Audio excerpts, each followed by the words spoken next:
ውድ የአገሬ ልጆች ወንድሞቼና እህቶቼ የእግዚአብሔር መንገድ በዚህ ጋር ነው ሊባል በማይችል መልኩ እጅግ አስደናቂና አስገራሚ ነው። እግዚአብሔርም በሰሜን ስትጠብቁት በደቡብ ይመጣል፣ በምስራቅ ስትጠብቁት በምዕራብ ይመጣል፣ በየብስ ስትጠብቁት በባህር ይመጣል፣ በምድር ስትጠብቁት በሰማይ ይመጣል። እግዚአብሔር አምላክ ልጆቹን የሚመራ አምላክ ነው። የሚመራ ብቻ ሳይሆን ደግሞ ወደ ነገራቸው የተስፋ ቃላቸው የሚያደርሳቸው፣ የሚጠብቃቸው፣ የሚሸከማቸው ድንቅ አምላክ ነው። በህይወት መንገድ ላይ ከፍታዎችም ዝቅታዎችም አሉ።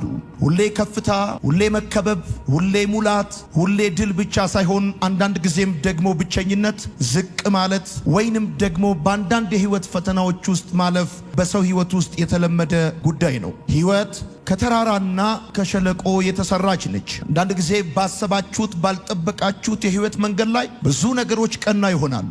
ይከፉብኛል ወይንም ደግሞ ጠነክሩብኛል ብላችሁ የምታስቧቸው ነገሮች ከሐሳባችሁ ከግምታችሁ በተለየ መልኩ ቀና ይሆናሉ። ሌላ ጊዜ ደግሞ በጣም ተዘጋጅታችሁ ጸልያችሁ አስባችሁ በጉዳዩ ላይ በቁርጠኝነት እየተራመዳችሁ ነገሮች ሁሉ ተቃራኒ የሚሆኑባቸው ጊዜያቶች አሉ። ህይወት ከተራራም ከሸለቆም ከከፍታም ከዝቅታም ከተቀባይነትም ከመገፋትም ከሙላትም ከጉድለትም ከደስታም ከሐዘንም ከሁለቱም ተሰላስላ የተሰራች እንደሆነች አስባለሁ። ምናልባት ደግሞ ምን ያህል ዝቅ እንዳላችሁ ለመናገር እስከሚቸግራችሁ ድረስ ደግሞ የምትደርሱበት ጊዜ ይኖራል። ማለትም ምን ያህል እየተፈተናችሁ እንደሆነ፣ ምን ያህል ወደ ኋላ እንደቀራችሁ፣ ምን ያህል በአስጨናቂና ከባድ በሆነ ሁኔታ ውስጥ እያለፋችሁ እንደሆነ ለመናገር እንኳን እስከሚቸግራችሁ ድረስ አንዳንዶቻችሁ በአንዳንድ ጉዳይ፣ ለሌሎቻችሁ ደግሞ በሌላ ጉዳይ እንደዚህ አይነት የህይወት መንገድ ላይ ታልፋላችሁ። በጠይቃችሁ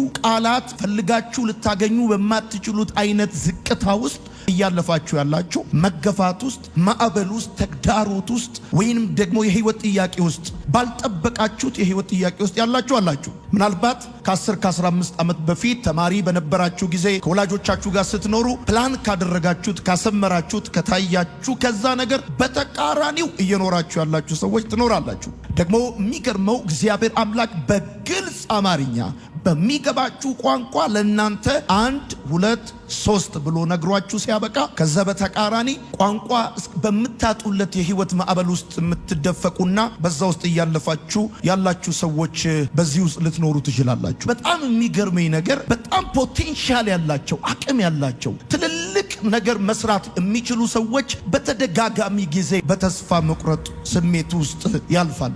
ወዳጆቼ በሸለቆ ውስጥ ስታልፉ እሱ ብቻ አይደለም፣ ህይወት ወደማትፈልጉት አቅጣጫ እየሄደች እንደሆነ ይሰማችኋል። እናንተ የምትፈልጉት ወደ ሌላ አቅጣጫ እንድትሄድ ነው፣ ህይወት ደግሞ ወደ ሌላ አቅጣጫ እንደሄደች ይሰማችኋል። ምክንያቱም ያ ጊዜ በሸለቆ ውስጥ የምታልፉበት ጊዜ የዝቅታ ጊዜ ስለሆነ ዳዊት በጠላቱ በሳኦል እጅ ሊሞት እንደሆነ እንደተሰማው እምትሞቱ መስሎ ሁሉ ሊሰማችሁ ይችላል። ከምታልፉበት ዝቅታ የተነሳ ማለት ነው። አሁን እኔ ይሄን ዓመት እሻገራለሁ፣ አልፋለሁ፣ ይሄን ሁኔታ አልፌ ሰው ሆናለሁ፣ እቆማለሁ፣ አሸንፋለሁ እምትሞቱ እስከሚመስላችሁ ድረስ በእንደዚህ አይነት በሸለቆ ውስጥ የምታልፉበት ጊዜ ቀላል የሚባል